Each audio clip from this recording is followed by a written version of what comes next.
Salam, axşamınız xeyir olsun. Gün ASTV-yə baxırsınız. Studiyada Aynur Zahid əvvəlcə əsas xəbər başlıqlarından qısaca nəzər salaq. Müçtəbə Xamneyi 2 dəfə bombardman edilib. Bugün keçirilməli olan hərbi parad ləğv edildi. Hava donanmasının 50 təyyarəsi yararsız hala düşdü. İran hava məkanını beynəlxalq uçuşlar üçün qismən açdı. Neft və qaz qiymətləri kəskin ucuzlaşdı. İndi isə daha ətraflı. Müçtəbə Xamneyi 2 dəfə bombardman edilib. İran hakimiyyətinə bağlı Mollanın gecə saatlarında keçirilən tərəfdar toplantısında Müçtəbə Xamneyiyə hücumla bağlı iddia səsləndirib və deyib. Rəhbərin iqamətgahı hədəfə alındıqdan sonra Müçtəbə Xamneyini daşıyan təcili yardım maşını o düşdükdən sonra vurulub və daha sonra yerləşdirildiyi xəstəxana da hədəfə alınıb. Bu rəvayətə əsasən Müçtəbə Xamneyi 2 mərhələdə hücuma məruz qalıb. Bu iddialar isə indiyənədək heç bir müstəqil mənbə tərəfindən təsdiqlənməyib. Eyni zamanda bu iddia edilən hadisələrdən həftələr keçməsinə baxmayaraq Müçtəbə Xamneyiyə aid nə şəkil, nə video, nə də rəsmi səs yazısı yayımlanıb və mediada səsləndirilən bütün fikirlər yalnız ona aid olduğu iddia edilən açıqlamalar kimi təqdim olunur. Bu vəziyyətin davam etməsi və şəffaflığın olmaması onun real durumu ilə bağlı qeyri-müəyyənliyi daha da artırır və yayılan rəvayətlər ilə təsdiqlənən məlumatlar arasındakı fərqi bir daha önə çıxarır. Ordu günü ilə bağlı aprelin 18-də keçirilməsi planlaşdırılan ənənəvi hərbi parad ləğv edilib. Bunu İran ordusunun sözçüsü Məhəmməd Əkrəminiya deyib. Bu, mövcud atəşkəsin müharibə şəraitindən çox da fərqlənmədiyinə görə qərara alınıb deyə o bildirib. Əkrəminiya deyib ki, bu il parad əvəzinə kazarmalarda mədəni proqramlar keçiriləcək, ordu komandirləri və heyəti də cümə namazlarında iştirak edəcək və xütbələrdən əvvəl çıxışlar edəcək. Müharibədə İranın hava donanmasından təxminən 50 təyyarə zədələnib, onlardan 10-u birbaşa raket zərbələri nəticəsində məhv edilsə də, ancaq zədələnmiş təyyarələrin bəziləri təmir edilə bilər. Bunu parlamentin üzvü Məhəmməd Rıza Rızayı Kuçi deyib. O, həmçinin ölkənin hava limanlarının vəziyyəti və müharibə bitərsə daxili və beynəlxalq uçuşların bərpa olunması ehtimalı barədə də danışıb. Mehrabad hava limanında daxil olmaqla hava limanlarının problemləri həll edilə bilər, ciddi bir problem yoxdur və atəşkəsin razılaşdırılması və ya uzadılması ehtimalı olarsa, daxili və beynəlxalq uçuşlar açılacaq. Bundan əvvəl Şərq qəzeti İran Hava Yolları Assosiasiyasına isnadən bildirib ki, müharibə zamanı 60 təyyarə istismardan çıxarılıb və bu hadisə aviaşirkətlərə 30 trilyon tümən dəyərində ağır ziyan vurub. Şərq qəzetinin məlumatına görə Mahan Airlines, İran Air və Zagros İran aviasiya sənayesindən zərər çəkən aviaşirkətlər siyahısında birinci yerləri tuturlar.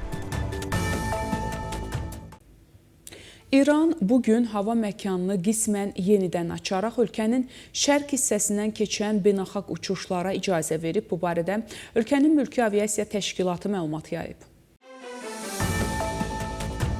Ölkənin hava məkanının şərq hissəsindəki hava marşrutları İran üzərindən transit həyata keçirən beynəlxalq uçuşlar üçün açıqdır deyə təşkilatdan bildirilib. Qeyd olunub ki, bəzi hava limanları da səhər saatlarından fəaliyyətini bərpa edib. Buna baxmayaraq uçuş izlənmə saytları İran üzərindən keçən beynəlxalq reyslərin hələ də həyata keçirilmədiyini, bir çoxunun isə ölkənin hava məkanından yayınaraq daha uzun marşrutlarla hərəkət etdiyini göstərir. İran ordusu Hürmüz boğazına hərbi nəzarəti bərpa edib. Bu barədə İranın Xatəmül Ənbiya mərkəzi qərargahının rəsmi nümayəndəsi bildirib. Məlumata görə bu qərar ABŞ tərəfindən dəfələrlə pozuntuların baş verməsi və blokada adı altında piratçılıq iddiaları ilə əsaslandırılıb. Tərəflər münaqişənin həlli üçün razılığa gəldikdən dərhal sonra ABŞ İranın dəniz limanlarının blokadasına son qoyacaq. Bunu ABŞ prezidenti Donald Trump jurnalistlərə açıqlaması zamanı deyib. Müqavilə imzalandıqdan sonra blokada başa çatacaq deyə Trump qeyd edib. İran limanlarına tətbiq olunan blokada başlayandan bəri 21 gəmi geri qaytarılıb. Bu barədə ABŞ Mərkəzi Komandanlığı məlumat yayıb. Blokada başlanandan bəri 21 gəmi ABŞ qüvvələrinin göstərişlərinə əməl edərək geri dönüb və İrana qayıdıb deyə məlumatda bildirilib. Məlumatda Amerika qüvvələrinin Ərəb dənizində qaravulu davam etdirdiyi qeyd edilib. Tanker karvanı Ərəb körfəzini tərk edərək Hörmüz boğazından keçib. Bu barədə Reuters marin trafikə istinadən məlumat yayıb. Məlumata əsasən karvanda 4 maye qaz daşıyan gəmi, eləcə də bir neçə neft və kimyəvi məhsullar daşıyan tanker olub. Marina trafiki məlumatına görə bir sıra tankerlər də körfəzdə onların ardınca hərəkət edir.